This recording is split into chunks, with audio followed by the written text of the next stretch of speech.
Hi friends, welcome to Rajahmundry home recipes. ఈరోజు మన వీడియోలో కొంచెం తీయగా కొంచెం పుల్లగా అల్లం ఘాటుతో సంవత్సరం పాటు నిల్వ ఉండే మామిడికాయ అల్లం నిల్వ పచ్చడి ఎలా తయారు చేసుకోవాలో చూద్దాం. ఈ పచ్చడి రైస్లో కానీ ఇడ్లీలో కానీ దోశల్లో కానీ చాలా బాగుంటుంది. కొంచెం తీయగా కొంచెం పుల్లగా అల్లం ఘాటుతో ఉంటుంది కాబట్టి పిల్లలు కూడా చాలా ఇష్టంగా తింటారు. జనరల్గా అల్లం పచ్చడి పెట్టాలి అంటే అల్లంలో చింతపండు వేస్తాం కదా. చింతపండు ప్లేస్లో ఇలా మామిడికాయ వేసుకుని చేసుకోండి. ఆరోగ్యానికి మంచిది, చాలా టేస్టీగా ఉంటుంది. నేనైతే ఇక్కడ 2 మీడియం సైజ్ మామిడికాయలు తీసుకున్నాను కదా. 2 మామిడికాయలకి 100 గ్రాముల అల్లం అయితే సరిపోతుంది. మామిడికాయలను శుభ్రంగా కడిగేసి తడి లేకుండా పొడిగుడ్డతో తుడుచుకోండి. ఇలా డ్రై అయిన తర్వాత పీలర్ తీసుకుని దానిపైన స్కిన్ అనేది కంప్లీట్గా పీల్ చేసుకోండి. ఇలా 2 మామిడికాయలపై ఉన్న స్కిన్ అనేది పీల్ చేసుకున్న తర్వాత చాక్ తోటి మామిడికాయని ముక్కలుగా కట్ చేసుకోవాలి. కట్ చేసేటప్పుడు ముక్కలు అనేవి మరీ చిన్నగా కాకుండా మరీ పెద్దగా కాకుండా మీడియంగా కట్ చేసుకోండి. అదే మీరు పెద్ద ముక్కలు కట్ చేసేసుకున్నారంటే గ్రైండ్ చేసేటప్పుడు మనకు కాస్త కష్టం అవుతుంది. ఇలా 2 మామిడికాయలని ముక్కలుగా కట్ చేసేసి ఒక ప్లేట్లోకి తీసేసి పక్కకైతే పెట్టేసుకోండి. 2 మామిడికాయలకి 100 గ్రాముల అల్లం తీసుకోవాలి అన్నాను కదా. అల్లాన్ని కూడా శుభ్రంగా కడిగేసి తడి లేకుండా తుడుచుకున్న తర్వాత పీలర్ తోటి అల్లంపై ఉన్న స్కిన్ పీల్ చేసి అల్లాన్ని కూడా ఇలా చిన్న చిన్న ముక్కలుగా కట్ చేసేసుకోండి. ఇలా మొత్తం అల్లం అంతా కట్ చేసిన తర్వాత అల్లాన్ని కూడా ఇంకొక ప్లేట్లోకి అయితే పెట్టుకోండి. ఈ మామిడికాయ అల్లం నిల్వ పచ్చడి పాడవకుండా సంవత్సరం పాటు ఉండాలంటే ఇలా కట్ చేసుకున్న ముక్కలను ఎండలో పెట్టుకోండి.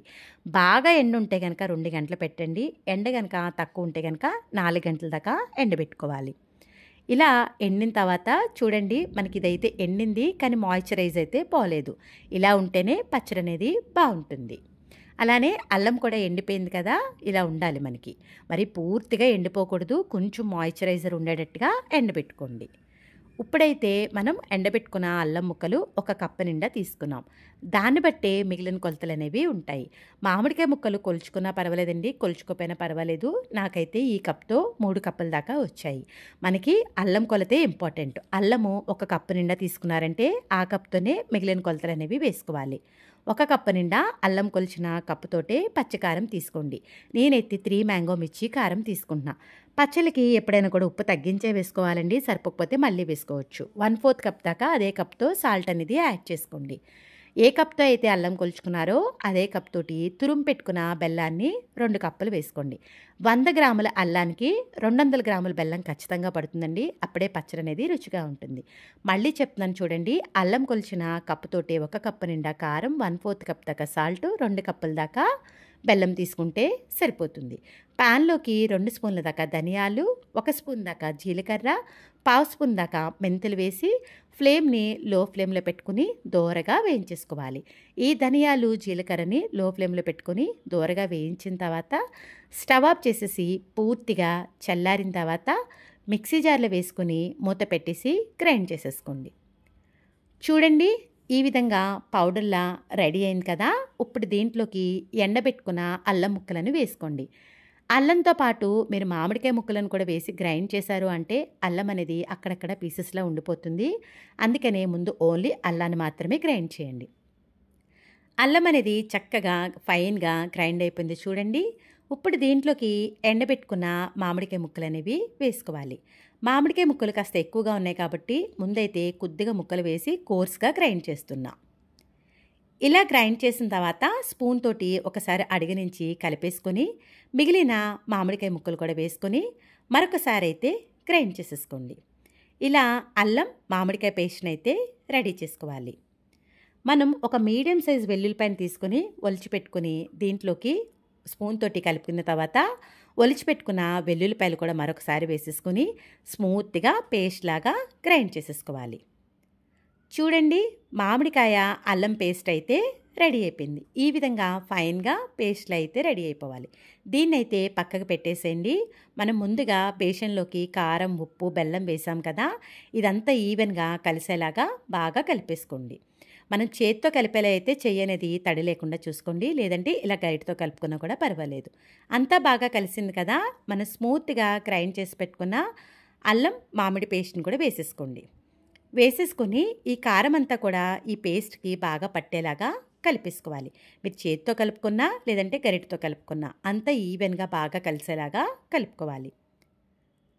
చూడండి, ఈ కారము, ఉప్పు అంతా కూడా మామిడి అల్లం పేస్ట్‌కి బాగా పట్టింది కదా!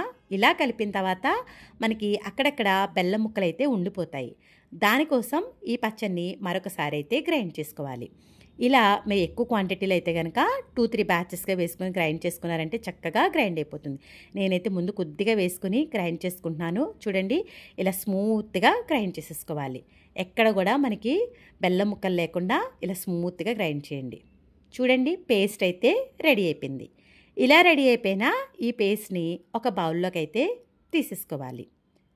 ఇలా మొత్తం పేస్ట్‌ని అంతటిని కూడా తీసేసుకోవాలి. చూడండి, పేస్ట్ చూసారు కదా ఎంత స్మూత్‌గా ఉందో, ఇలానే ఉండాలి. ఇలా ఉంటేనే ఈ పచ్చడి అనేది బాగుంటుంది. ఇప్పుడు అదే మిక్సీ జార్లోకి మిగిలిన పక్కన పెట్టుకున్న ఈ అల్లం మామిడి పేస్ట్‌ని కూడా వేసేసుకొని మరొకసారి అయితే స్మూత్‌గా గ్రైండ్ చేసేసుకోండి. చూశారు కదా, మామూలుగా అల్లం పచ్చడి పెట్టాలి అంటే చింతపండుతో చేసుకొని చాలా ప్రాసెస్ చేస్తాం. అలా కాకుండా ఇలా మామిడికాయతో చేసుకోండి, ఆరోగ్యానికి మంచిది, టేస్ట్ కూడా చాలా బాగుంటుంది. మనకి ఈ విధంగా మొత్తం పేస్ట్ అంతా కూడా వేసేసుకొని పక్కకైతే పెట్టుకోండి. ఇప్పుడైతే మనం ప్యాన్లోకి పోపు అయితే పెట్టుకుందాం. ప్యాన్లోకి మనం ఏ కప్తో అయితే అల్లం ముక్కలు తీసుకున్నామో 1 కప్పు నిండా నువ్వుల నూనె కానీ పల్లీల నూనె కానీ తీసుకోండి. ఇవైతేనే పచ్చడి రుచిగా ఉంటుంది, ఆరోగ్యానికి మంచిది.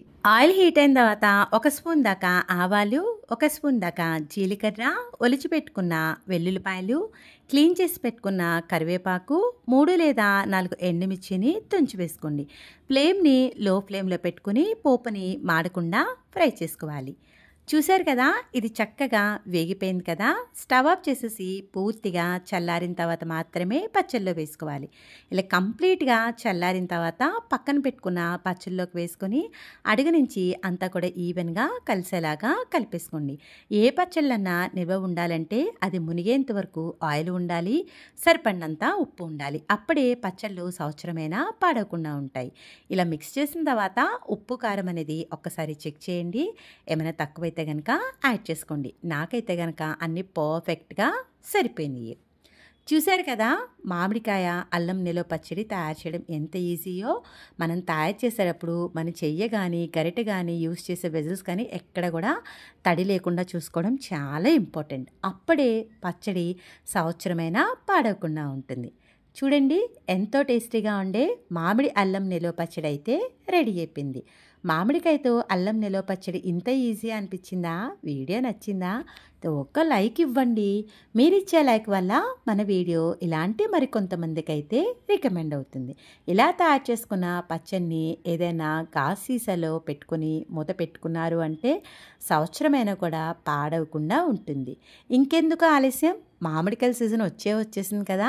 మీరు కూడా ఇలా మామిడికాయ అల్లం నిలవ పచ్చడిని ట్రై చేసిన తర్వాత ఎలా వచ్చిందనేది మీ అమూల్యమైన ఫీడ్బ్యాక్ని మటుకు నా కామెంట్ సెక్షన్లో తెలియజేయడం అయితే మర్చిపోవద్దు. మీ అందరికీ నా వీడియో నచ్చిందనే అనుకుంటున్నా. Thanks for watching my video. Please like, comment, share, subscribe my channel.